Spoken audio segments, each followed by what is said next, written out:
I'm just curious because from what I remember, the sugar in fruits is mainly called fructose. Right. Would our body be able to determine if the fructose it's getting is from synthetic or processed food or from the fruits that we eat naturally? Yeah, that's a good question. So just eat the fruits as it is. Because at the moment you try to, that's why it's called process. When you start to like also put it in the blender, you're processing it. You're kind of changing its molecular structure.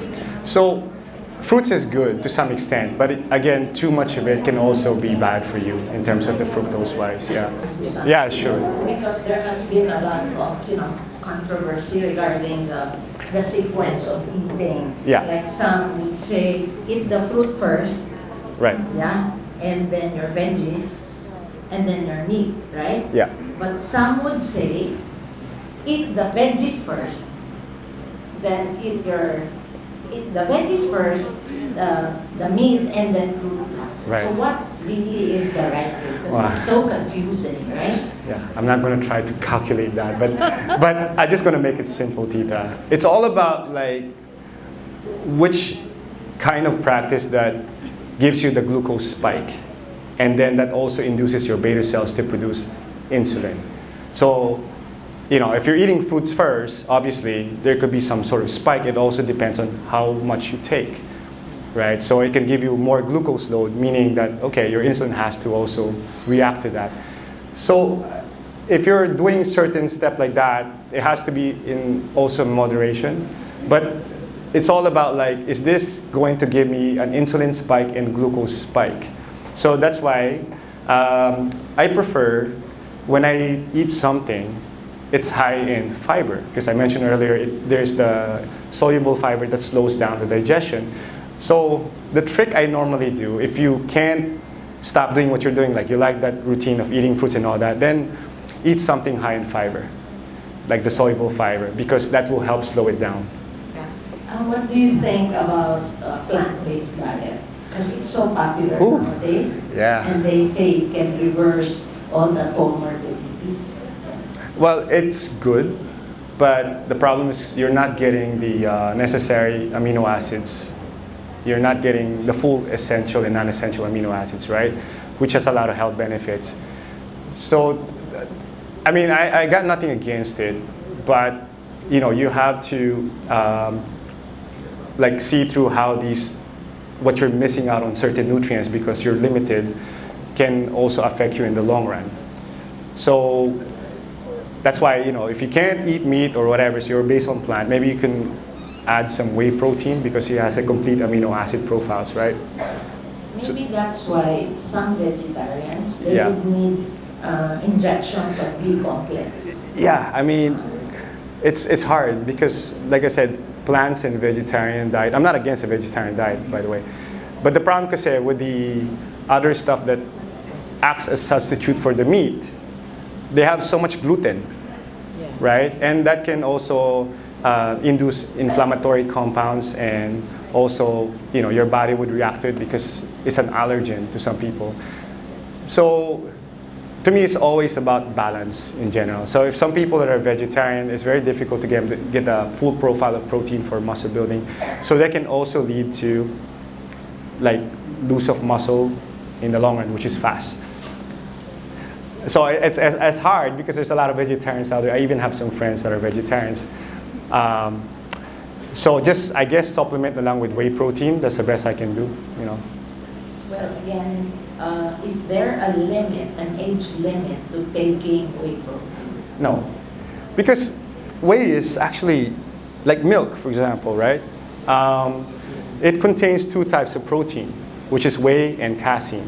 So the casein is the one that becomes kind of jelly type. That's what they use for making cheese. Yes. A long time ago, the whey used to be just like, a waste material. Then they found out the whey has also complete amino acid profile, good for muscle building, so they turned that into a supplement. So when you're taking in whey, you're just like drinking milk. Although I don't recommend it all the time because now you have certain preservatives in there and stuff. So it's okay to take it from time to time. Better than... I have a follow-up question Yeah. regarding that. I always associate creatine with muscle building supplements, Right. the one that muscle builders Yeah. take. I'm just wondering, how can ordinary people, or even those in the latter part, Yeah.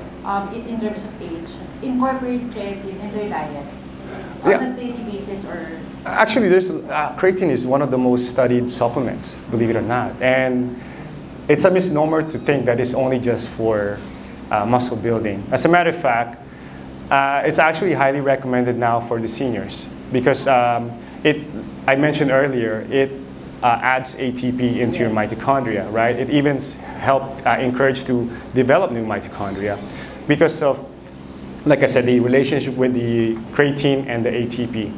So, recommended about 2 to 5 grams, and actually it's really safe. I mean, if you do a lot of research on it, it's really safe.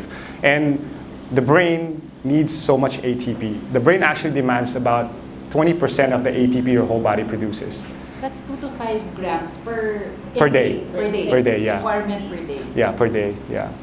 You mentioned The problem, because with preparation of food, you know, like how you cook it, it gets drained out of the nutrients, right? Yes. And also the problem is like, it's not organic. So there's so much so much like chemicals they spray on it. So that's why, you know, nauso yung juicing before. That's actually bad for you because imagine the amount of chemicals in that fruit, and then you're drinking so much of that, right? Which induces mitochondrial dysfunction. So, what I suggest would be balance. Take some supplements and also eat some of that. Eat some food. But you can't get fully without the supply of supplements because now our environment is different, our lifestyle is different, our food's different. It's not like 50, 100 years ago, you know, so. Fry something. Of course, Man. may olive oil, no? Pero, Yeah. which one? I thought it was corn. I mean, oil is good, and they all have like different types of molecular structures, right? There's the olive oil that is oleic acid. When you take it in, it's actually activating some transcription factor in your liver that makes you burn more fat. So it's actually a fat burner until you heat it. Okay? So it's really tricky because all the oils that get heated, you know, under like certain temperature, they flip. They turn to trans fats. Yeah. So olive oil and other oils that are similar to that are very healthy, they're high in omega-3s, which is good for your brain and your cardio. The devil incarnate is the omega-6, which is the corn oil, the seed oil like soybean oil, sesame. They're actually as bad as the engine oil for your body. And before that was actually illegal, but now the food industry, you know, they had to find ways to make cheaper foods and, you know, make money. And that's why the Twinkie, you guys remember Twinkie? Right? It doesn't expire, the trans fat. See, the bacteria don't have the enzyme to make it rancid. And our mitochondria is a refurbished bacteria. That's evolution, amazing. And we don't also have the enzyme to break it down. So these trans fats accumulate in our body, everywhere. So if you're so fried food or deep fried is really bad. But of course, sometimes you need to cook it with oil. So there's the air fryer and just dab it with a little bit of some oil. And, you know, that can be do. So to answer your question, yes. All the oils that go under the heat is really bad, especially the seed oils. Follow-up question. Another question. Okay. Do spices expire? Yes, and some don't, I believe. Yeah, I'm not much of a spice guy, but but I like to think they don't. Edward, we have an online question here. Okay, go. Is there an all-in-one supplement that we could buy to address all biohacks without really endorsing any specific? Well, I'm not endorsing anything. Wow, yeah. Well, it's very difficult to put it all in one tablet, you know. I think the all-in-one supplement is, if I would be like very poetic about it, exercise, diet, and nutrition. So that's an all-in-one supplement for you. So you can't just like take in tablets and not do all those other areas and expect that you'll improve. So the one I mentioned earlier, like there's only about maybe 6 or 7 of those bio softwares. So they also have different like ways of like going through your body and doing its own job. So they don't counter each other. So I would say yes and no. Yeah, very difficult. If you are looking at all-in-one supplement that says all this and all that, they can't give you actually the amount that your body really needs. So you need to take it maybe even more from the outside. So let's say I'm a 50-ish year old and I find myself in healthy options Yeah. and have a limited budget. What would be the first thing I'll buy? man, healthy options should start paying me for this, man. Okay, I'm actually always there every week. Well, like I mentioned earlier, the most important one is the gut. My favorite is the energy, but the most important is the gut. So I would say prebiotics, probiotics, and aloe vera. Because when you fix your gut, everything else gets better. And if that's your budget, that's it. Yeah. If you have the guts, then. Yeah, you gotta have the guts, right? Healthy options that you want the aloe vera drink, which is either it comes in liquid or gel. Aloe vera, I was taking it like a small glass, like a shot, like maybe twice a day. Yeah. Well, you mentioned about colostrum. Yes. What if Doc Tam just delivered my daughter-in-law's baby 2 months ago? So would it help if we drink colostrum? Or we use it on our face for 65-year-old like me? And the other question is shirataki rice. Shirataki rice. Yeah, actually, yeah, I just recently learned about shirataki rice. So far, it checks in really well. So what I normally do with shirataki rice, because this is like a plant, diba, from the sea, and it tastes like, yeah, there you go. It tastes like rice and it tastes like noodles. I still like my rice, so I mix it with shirataki, and so it feels like I'm eating normal rice. So yeah, I approve that. And then for the colostrum, you can actually take some supplements for that. I think you'll need about 2 to 4 grams per day. We could drink? You can drink it, yeah. There's also a powder where you can mix in your drink. Yeah. I don't know if there's a brand that is like a colostrum drink, because normally when I see drinks like that and it tastes good and sweet, nah, it has sugar. So just go for the powder, yeah. Not Yeah. for my daughter-in-law's milk. Yeah. Fresh milk. Oh, I'm sorry. Okay, gosh, I wasn't even thinking of that. Breast milk. Yeah, you can try. I mean, I would, but I don't know anyone that can give me for free. So, yeah.